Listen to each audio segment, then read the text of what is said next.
What are you still salty about? Story 1. So my dad and mom got divorced before I was 1, and he would randomly come around once every few years to pretend to be a dad for a week or two, then disappear again. This is important to the story. Anyways, I have always sucked at and hated math. We got a homework assignment. I think I was in the first grade. We were working on 0 times whatever number. I was super excited because I understood it and knew I would get all the questions right. The whole worksheet was just questions asking 0 times another number was. My father made me show him the worksheet when I was finished and made me change every damn answer because, wow, you're stupid. Did you pay attention at all in class? I explained to the teacher when I turned it in and still got a fracking 0. Edited to add. Wow, thank you for all the comments showing so much love and support. I kind of feel like that meme that mentions thinking about you having a fairly normal childhood until you tell somebody else about it and they freak out and you realize it wasn't normal at all. Seriously, though, to those of you kind-hearted human beings and parents out there who have broken the cycle, you're amazing. You keep doing what you're doing. You're an awesome human being, and I love you. To those of you out there who have had similar experiences to this, and to those of you who, like me, have experienced way worse, I feel you. Thank you for sharing your experiences. I know life really fracking sucks sometimes. Okay, a lot of the time for some of us. And I know that there's times where you just want to beat your head against the wall because it seems like Groundhog Day. Every day is the same and it's just horrible. But it does and will get better. Just remember that the night is always darkest just before dawn. I'm adding to this one too because the more I think about it, the more it irritates me. When I was about 7 or so, my mother met my sister's father and got married to him. Now, growing up, I grew up very poor. I would help out my mother and my father when he was around with jobs. Things like landscaping work and such to earn money to buy my own school supplies, toys, etc. My sister's dad had a lot of money, so we didn't struggle for once the year or so we were married. They were married. When I was little, I was very much into Pokemon. I had tons of cards, books, figures, games, you name it. I even had the yellow version game for the Game Boy Color, but in Japanese. It was an exclusive release from Japan. Not to mention every rare ultra card you can think of, or ultra rare card you can think of.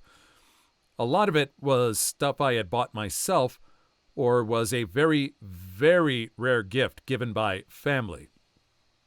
My sister's dad ended up being extremely religious and decided that Pikachu is the devil and threw away every single bit of Pokemon stuff one day while I was at school. Everything. Even my fracking Pokemon washcloth. Now, the real kicker of the story, of course, he and my mother got divorced and he retained custody of my sister on weekends. There was a few times where I had gone over to his house to watch my sister or whatever, and literally her entire mother-humping room was done in Pokemon. She had Pokemon everything. And her dad has a lot of money, so I mean, she had fancy Pokemon everything, the newest everything.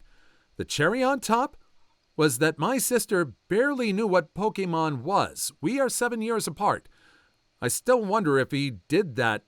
I know it's extremely juvenile, but it still ticks me off. And if he did that, I know it's extreme. I think that last part. I still wonder if he did that. I know it's extremely, very weird. Little bit of a weird grammar thing at the end. But how does he go from the leap to deciding Pikachu is the devil to saying it's all right for the daughter, is for the sister? Is he saying the sister is beyond hope and is going to hell, so might as well let her indulge in all the Pokemon she wants? Or is it something else? Story 2. Kindergarten. Playing with a kid in the sandbox. Was a fairly drizzly day. We're making a castle and there's a puddle a few feet from us. he wants to dig a moat around the castle, and I say, sure. So he just kind of jams his hand in the dirt and starts pulling, making way too huge of a channel, which he immediately realizes is going to destroy our castle. So I say, quick, build a dam to stop the water. He freezes, stares at me with wide eyes and mouth agape before running off. I think this is strange, but okay, whatever. I save the castle, so I go back to digging when the teacher runs up and grabs me and says to go to timeout. To which I obviously protest and say, no, I didn't do anything.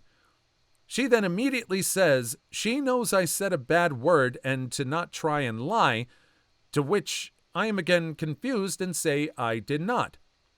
After a few back and forths of her trying to pull me away by the arm and me rather violently resisting, it occurs to her to actually ask what had happened.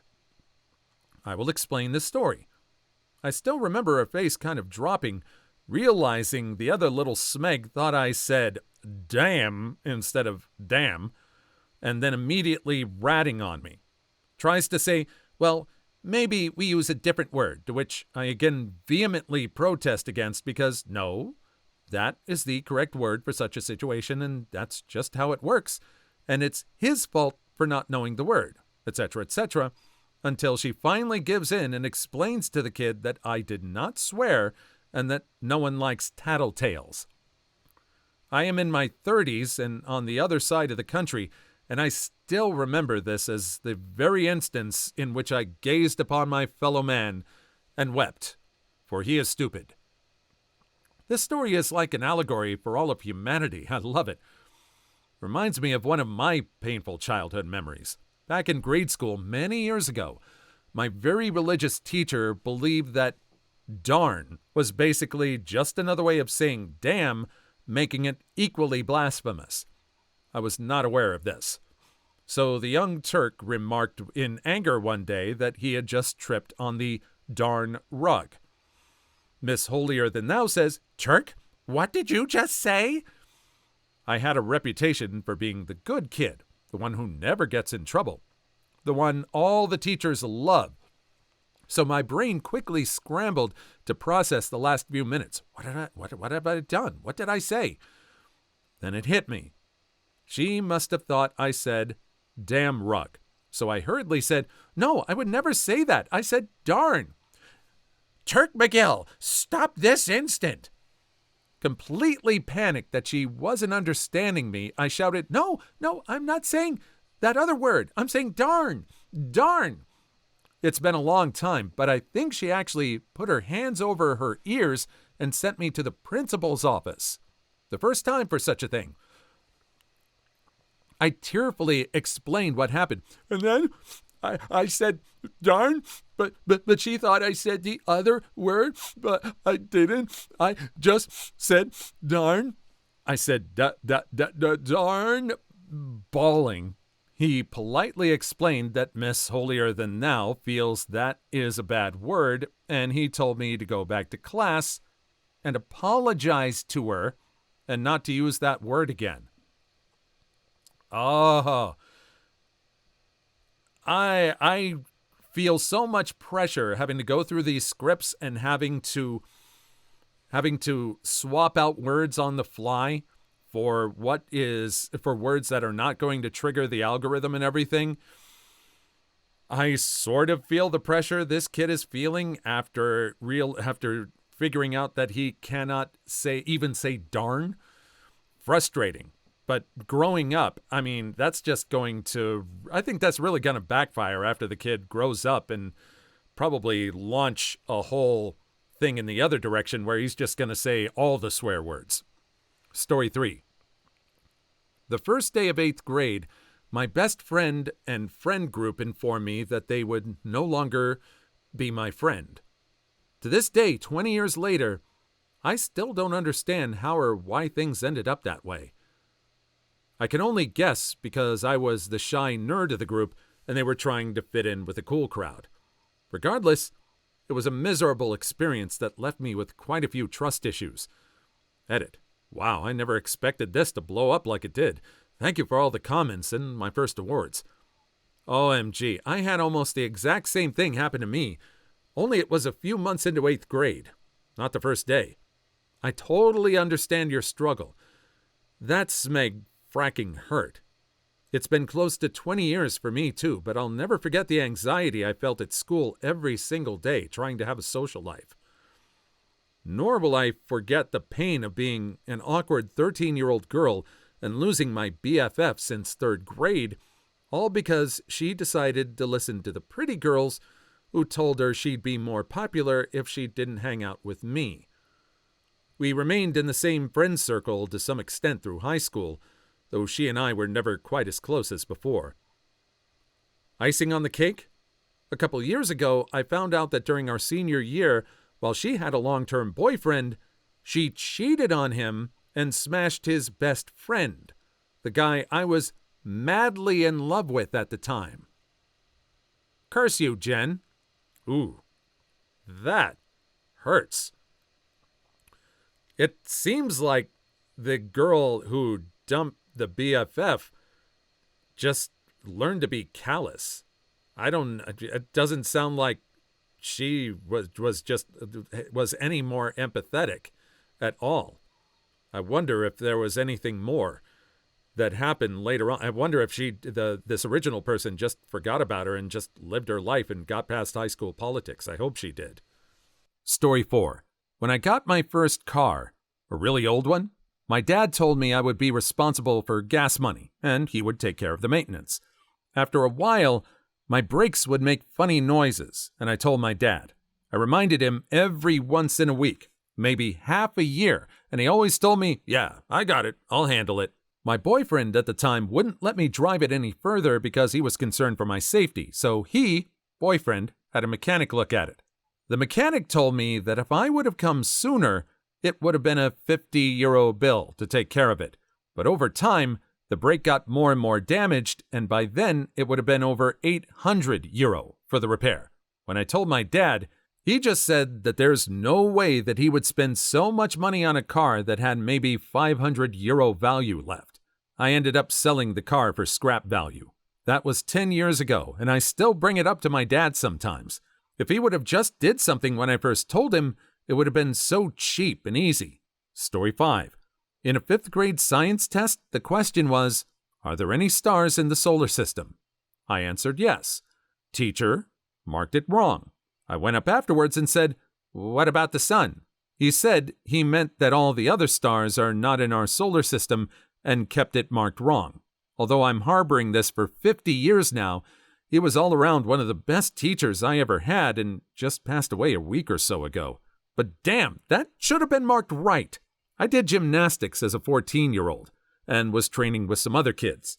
I was arguing with one, saying that the sun was just another star and that the other stars just looked smaller because they were further away. We called out for the coach to resolve the argument, and he said the sun was not a star, and I was wrong. The other kid got to smugly declare victory. That is the exact moment I lost my last shreds of faith that adults knew what they were doing. Are there any beans in this jar? Yes, there appear to be 3. Wrong.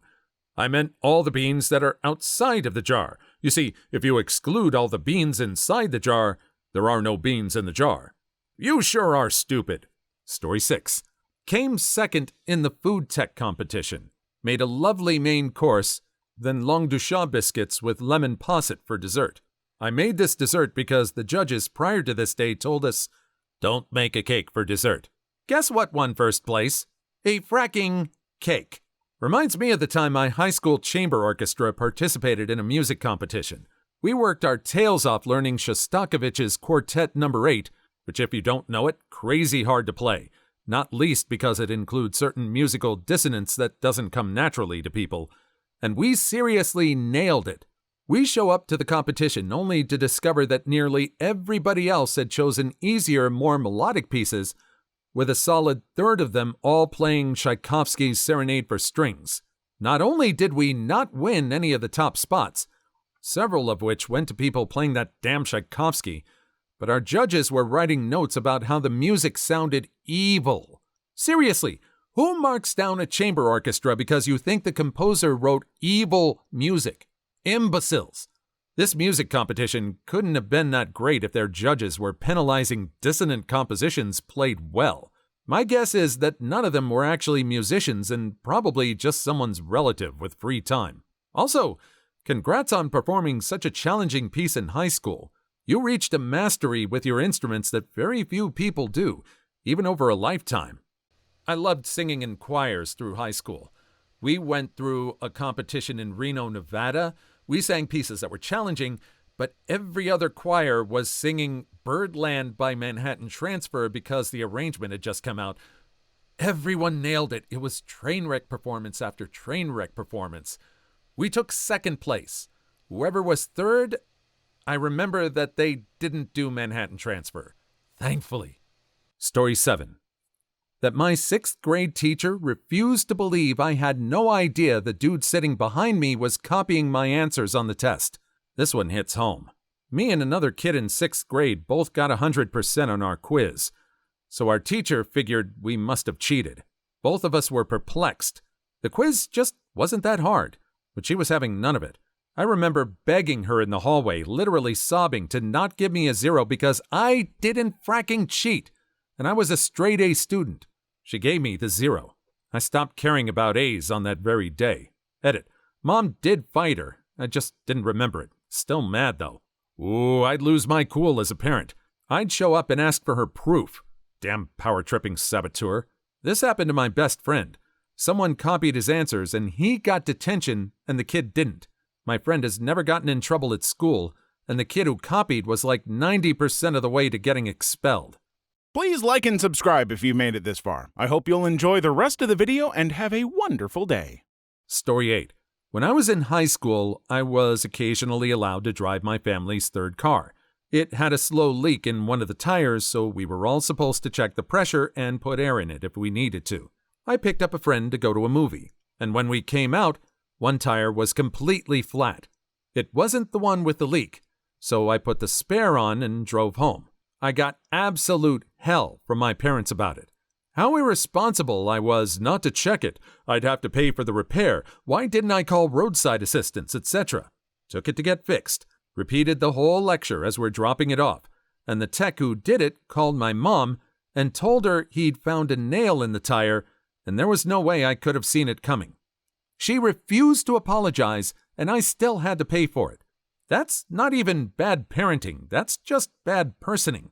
Teachers never apologize for yelling at me and saying, "I know what you did," because they confused me with someone else with the same name who did something bad.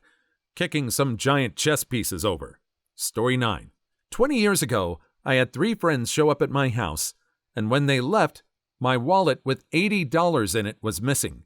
One of the guys felt bad and gave me $20 back. 3 years after that, we're in the BK drive-thru, and he whipped out my wallet. Still salty. His Facebook friend request has just been sitting there for like 2 years. Did you confront him at the drive-thru? Yes. He blamed one of the other friends who was staying with him at the time it happened. I made him give me the wallet back. He complained, but I didn't care. I can't believe you would expect me to hand back your property. The nerve. What a douche. Story 10. In 4th grade English class, EU, I used the word gross in a random sentence we had to write. The teacher argued that it isn't a real word. I said that it is, that I saw it a few times in video games and movies, and she said that they aren't a reliable source. I said to her that I'm going to show it in the dictionary, but she instead grabbed me by the arm and took me out of the classroom and locked the door. To this day, I'm still fuming about this. And then she had the nerve to be all chummy when I met her once in a supermarket. Gross. Edit. In both cases, it was meant like disgusting, and I know there are even more meanings behind the word. I wonder if she knows by now. Story 11. On a 4th grade math test, we had to make a shape that had only 4 sides, 1 set of parallel lines, and only 1 right angle. There were probably more requirements, but I can't remember. I remember almost crying at my desk and spending 20 minutes on that one question while constantly telling my teacher that it wasn't possible, but according to her, it was. And the next day we went over the answer key, and the answer had 2 right angles. Yo, I had something like this happen to me. We had a paper sheet with tons of math questions. One of them was impossible, and the whole class knew it. We went up to our teacher, and she said no questions. The next day we were reviewing it, and she said it was impossible, but still marked us all wrong. Edit. A lot of people were bugging me about punctuation, so I fixed it. That is infuriating. Story 12. When I was a freshman in college, my mom gave my car to my jailbird brother. Every time he got out, she'd scrape a bunch of stuff together for his fresh start, without ever running it by me. He showed up to my school, changed the battery for me, and then drove away in it. He didn't tell me his intentions beforehand, so it wasn't until then that I caught on. As he drove off, I called my mom, and she just said, "I'll help you with a new one." He moved out of state with that car, wrecked it within weeks, and has since gone back to jail multiple times. Neither of them have given me a sincere apology to this day. Story 13. When I was in high school, I entered a book quiz, and one of the books I chose was Demon Thief by Darren Shan. During the quiz, I was asked what was the main characteristic of the demonata summoned by the punk during the concert. I said it had 3 heads. Wrong. The answer was that it had a dyed mohawk, except it was the punk that summoned it that had the mohawk, not the damn demonata. I lost a point because the question setter could either not read, not write, or couldn't remember the book correctly. Story 14. I found a bongo next to the trash at my old apartment, and it was a perfect time capsule from the 90s. It had Grateful Dead stickers, a smiley face holographic sticker, a pot leaf sticker, and aliens. I'm telling you, if someone made this as a prop for a movie about the 80s, I would have told them that it's too on the nose. When I came home from work, the first thing my girlfriend's friend said was, "You're welcome." And I was like, what? She had peeled off all of the vintage stickers, and now it was just a boring trash bongo. I'm still mad. Don't touch my stuff. This hurt me the most in this thread. Story 15. I was probably 5 years old visiting my mom at the hospital after she gave birth to my brother, and she was given food on a tray which she didn't want, so she gave it to me. I put the tray on the table, and as I was eating, the nurse took the tray away from me and threw away the food. That may have been my first true instance of anger in my life. I'm 27 now, and I'm ticked as I'm writing this. What a waste of food. If it's any consolation, where I work, we just tell the family to go ahead and eat if the patient doesn't want it. Infectious diseases aside, of course. Story 16.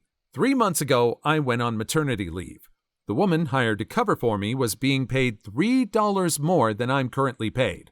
She was going to be kept on as a full-time accounting assistant after I returned, but she couldn't keep up with my daily tasks and completely fracked up several databases that I had to correct when I returned to work the following month.